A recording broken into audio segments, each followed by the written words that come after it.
Hello students, class 10th, chapter 1, real numbers. What is real numbers? About real numbers, in your previous classes, you have already learnt. Just recall that before beginning this chapter in this class 10th. First, let us recall what is meant by real numbers. Real number set is a combined set of rational numbers and irrational numbers together. First, what is meant by rational numbers? Let's see. Rational numbers are denoted with letter Q. A rational number set is denoted by the letter Q, where all the numbers which can be represented in the form of P by Q. The numbers which can be represented in the form of P by Q, where P, Q both are integers and Q should not be equal to 0. The numbers which can be represented in the form of P by Q, where P and Q are integers and Q is not equal to 0. All such numbers are called rational numbers. For example, 1 by 2, 1 by 3, or 2 by 5, 7 by 9, or etc. These all are rational numbers. Only the numbers which are in the form of fractions means the numbers which are not in the form of fraction. For example, natural numbers 2, 3, 7, whatever. These all numbers are also rational numbers. You already know that in your previous classes, all natural numbers are whole numbers, all whole numbers are integers, and all integers are rational numbers. That means all natural numbers, whole numbers, integers, all are rational numbers. Generally, we say that the numbers which can be expressed. Now, these all numbers can be expressed in the form of P by Q. So, if I keep the denominator 1, if I keep the denominator 1 here, the denominator 1 here, these all are now in the form of fraction. Otherwise, the 2 can be expressed as 4 by 2. Say, the 3 can be expressed as 9 by 3. Like that. So, these are numbers which can be expressed in the form of P by Q, whose decimal expansion is, that is the main important thing, whose decimal expansion is either terminating one or non-terminating recurring one. Those all numbers are rational numbers. Let's see what are terminating decimals or what are non-terminating decimals. See here, we took some examples of rational numbers 1 by 2 and 1 by 3. See, the decimal expansion of 1 by 2 is 0.5, which is a terminating decimal expansion. Terminating. Whereas 1 by 3, you see, the decimal expansion of 1 by 3 is 0.333 and so on. It will never going to stop anywhere, which is not a terminating decimal. It is a non-terminating recurring decimal. Non-terminating recurring decimal.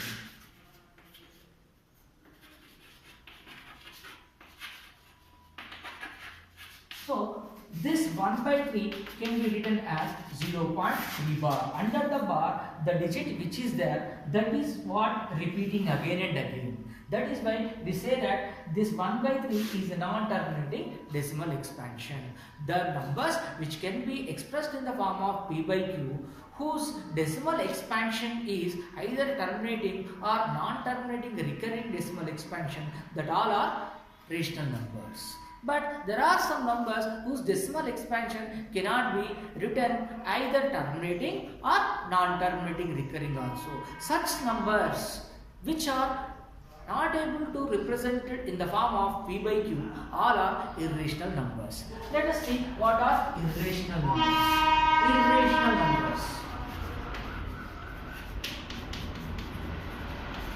Irrational numbers are denoted with letter Q dash, or you will say yes, which are surds. For example, root 2, root 3, root 5, root 7, these are numbers whose decimal expansion neither terminating nor terminating or recurring decimal. So, these are numbers which cannot be represented in the form of P by Q, all are called irrational numbers. These are the irrational numbers. Now, rational numbers are what? The numbers which can be expressed in the form of P by Q, where P and Q are integers and Q is not equal to 0. That means the all fractions whose decimal expansion can be terminating or non-terminating recurring decimal. That all are rational numbers. Irrational number means what? The numbers which cannot be expressed in the form of P by Q. All are irrational numbers. That means the numbers whose decimal expansion neither terminating nor recurring decimal. That all are irrational numbers. Now, rational numbers and irrational numbers all together, the set of rational numbers and irrational numbers all together is known as real numbers. These all we have learnt in our previous classes already. Now, in this class, particularly in class 10th, what we are going to learn, let's see in the exercise 1.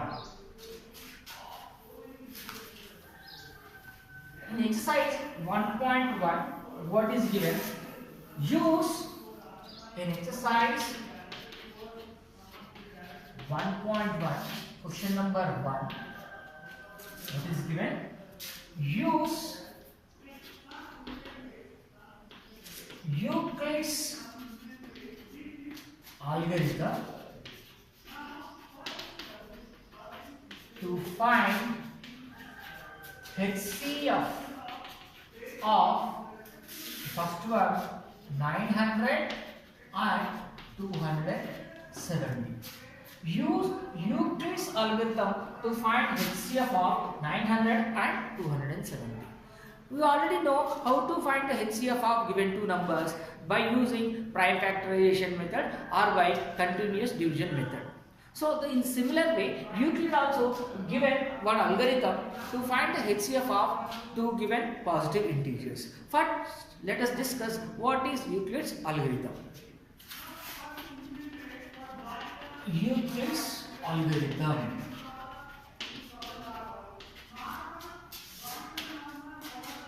It says that for any two given positive integers, given positive integers,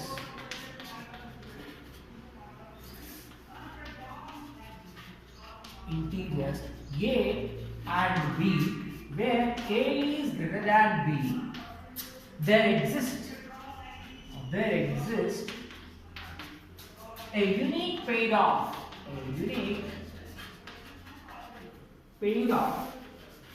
integers Q and R satisfying the condition. What is that condition? Satisfying A is equal to BQ plus R, where R is greater than or equal to 0 and strictly less than B. Euclid's algorithm says that for any two given positive integers A and B, where A is greater than B, there exists a unique pair of integers Q and R satisfying the condition A is equal to BQ plus R and R is greater than or equal to 0 and less than B. This is what the condition we have to satisfy.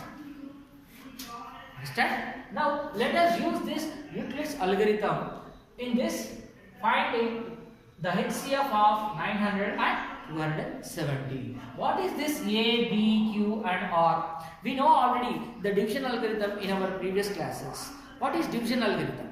Dividend is equal to divisor into quotient plus remainder. Here A is the dividend, B is the divisor, Q is the quotient, R is the remainder. Dividend is equal to divisor into quotient plus remainder. The remainder should be greater than or equal to 0 and strictly less than the divisor. That is what we are going to use to find the HCF of these two given integers.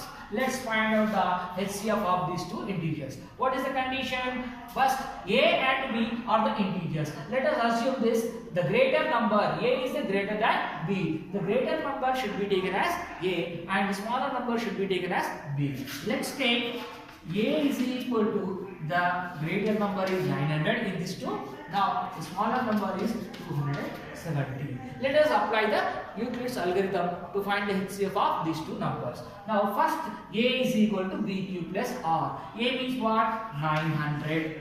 That is equal to B. B means what? 270. Now we are going to write the quotient and the remainder. How can we find the quotient and remainder? Let's see. First, what is this? A is the dividend. This B is what? Divisor. So dividend should be divided with the divisor to get the quotient and remainder. Let's divide this dividend 900 by 270. How many times it is possible to divide? Let's see. 270 3 times or 4 times. How many times it is possible? Let's go for 4 times. How much is going to come? 4 into 0, 0. 4 into 7 is 28. So 8 here to carry. 4 2s are 8. 8 plus 2, it is 10, which is beyond the 900. So it is not possible. So let's take 1 time less than that 4. So 3 times let's check. 3 into 0 is 0. 3 7s are 21. Here 2 carry. 3 2s are 6. 6 plus 2 is 8. It is 8, which is closer to 900. Then how much is the remainder? Let's subtract. So 90 is the remainder. So let us apply this for given question. Now here A is equal to, A is what? 900 is equal to B into Q. So B is 270. Q is what? The quotient. The quotient is 3 plus remainder. How much remainder we got? 9. Okay, the first step has been finished. We have to continue this process till you get the remainder as 0. When the remainder becomes 0, the number which is remained in the place of divisor, that is the HCF of given two numbers. That is what we need to remember. Let's continue this process. Now in the second step, this divisor will become the dividend and this remainder will become the divisor. Let's write this. Now 270 will come in the place of A. Now this quotient and remainder, let's see, the remainder should be in the place of divisor now. 90. Now 270 is equal to 90 into 3. As you know, 3 9s are 27 and 0, 270. So the remainder will not be anything. When you divide this 270 with 9, you will get the quotient as 3, remainder as 0. When the remainder becomes 0, the number which is remained in the place of divisor, that is becomes HCF of the given two integers. So hence the remainder is 0. Hence the remainder is 0. HCF of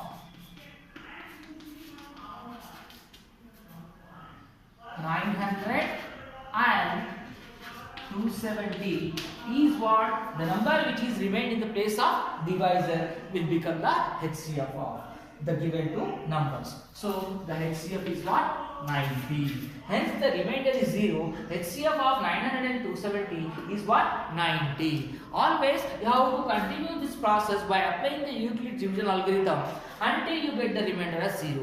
Whenever you get the remainder as 0, the number which is remained in the place of divisor will become the HCF of given two integers. Let's see one more question to understand even more clearly. In the exercise 1.1, first question, there are 3 bits are given. First bit is completed. Let's see one more bit in this question to understand, to find HCF of the given two numbers by using Euclid's algorithm. Let's see the second bit.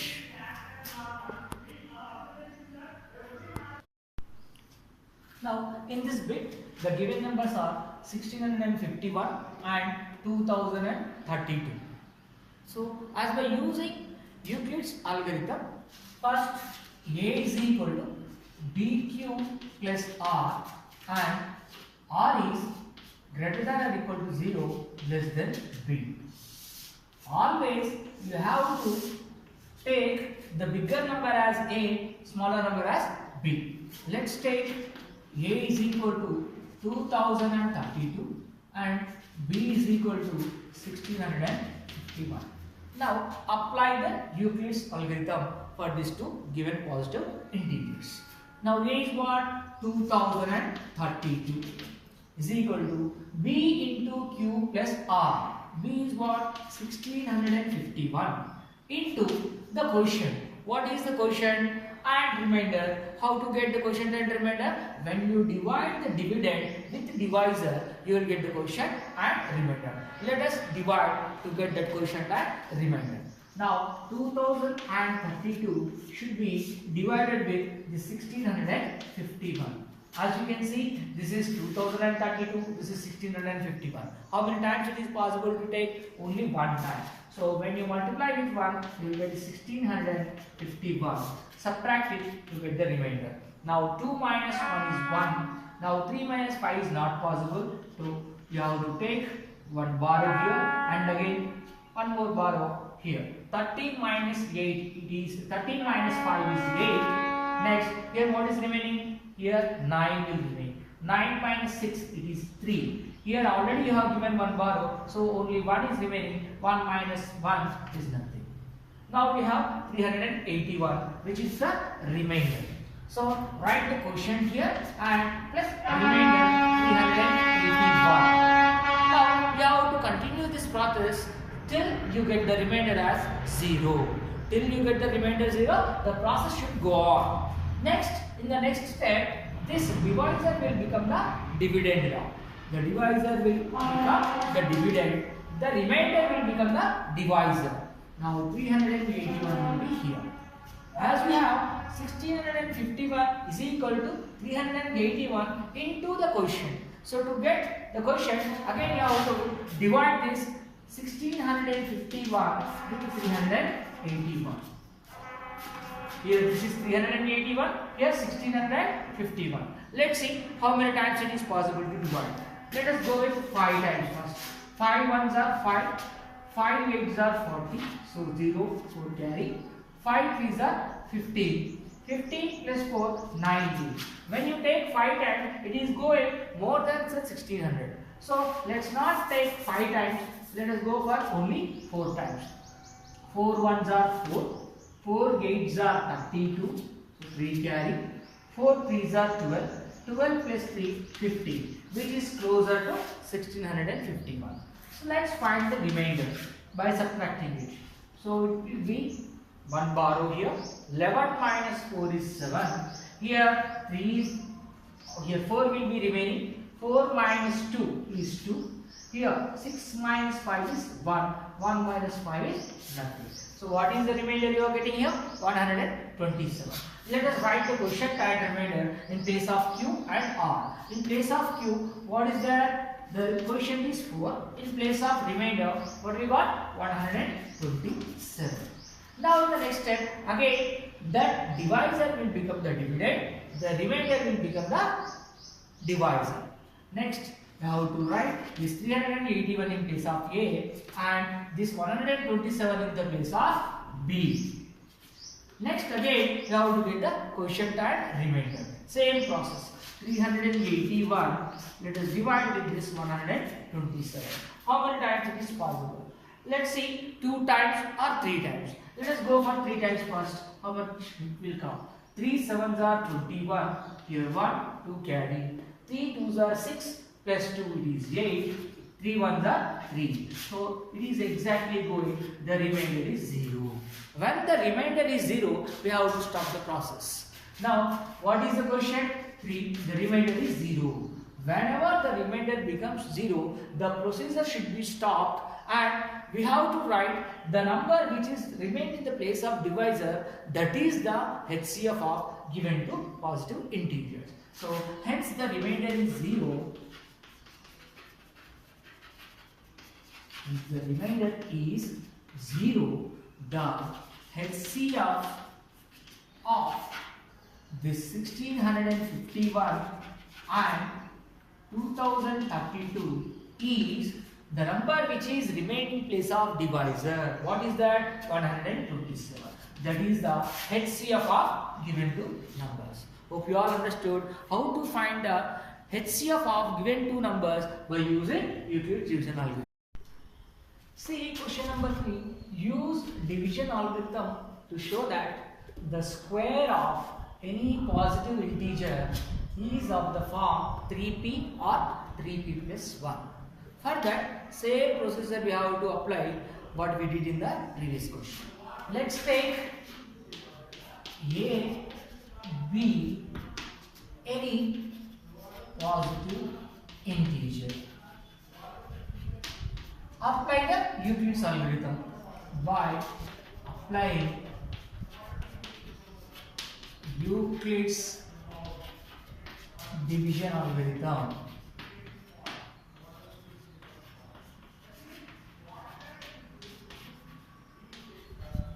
What we get?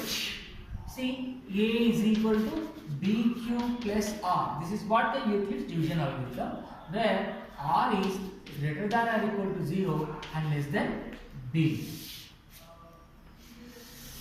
When you compare this with the given question, in place of B, what is there? 3. So now B is equal to what? 3. R is what? R should be less than B. That means R should be greater than or equal to 0 and less than 3. Now A is equal to 3Q plus R.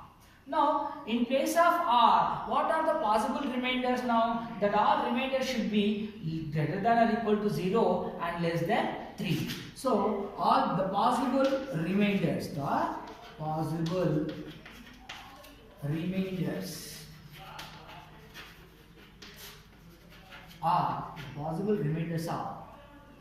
equal to 0, 1 and 2, which are less than 3. So now first case, R is equal to 0. If R is equal to 0, now let us substitute this R value in this. Now A is equal to 3Q plus R is equal to what? 0. Now A is equal to 3Q plus 0 is 3Q. But wait, A is what? A is an integer, that's all. But what is the given question? We have to take the square of any positive integer.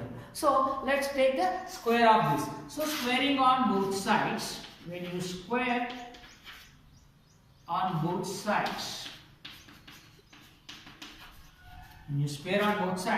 A square is equal to this 3Q whole square. A square is equal to 3Q whole square. It can be written as 9Q square. Now 9 square again, when I am writing, this is 3 into 3Q square. Now if you suppose this 3Q square as P, now it is what? 3 into some P. Now see, square of any positive integer, A is any positive integer, when you square it, A square is equal to what? 3P. It is in the form of 3P. Now if R is equal to 1, what happens? A is equal to 3Q plus 1. Now this is A. Again squaring it on both sides.